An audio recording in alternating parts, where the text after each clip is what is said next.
Last 10 సంవత్సరాల నుంచి ఎప్పుడు వర్షం పడ్డా కూడా సిటీలో దీన్ని డల్లాస్ చేస్తాను, ఈ నగరాన్ని డల్లాస్ లాగా చేసి చూపిస్తాను అన్నటువంటి మాటలు ప్రస్తుతానికి దూరమైపోయినాయి.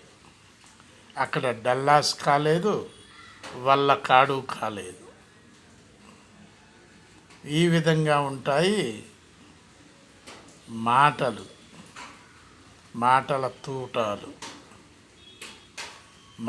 తూటాలు నేర్చుకున్నటువంటి వాడు ఎక్కడైనా బతకగలడు అనేటటువంటి సామెత కూడా ఉన్నది.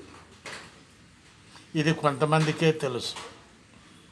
అనుభవపూర్వకంగా తెలుసుకోవాలంటే ఇది డల్లాస్. చూసారా,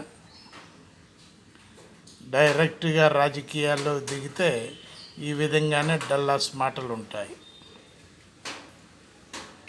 మరి ఇదే రేవంత్ రెడ్డి గారు కింద నుంచి పైకి వచ్చినటువంటి చీఫ్ మినిస్టర్.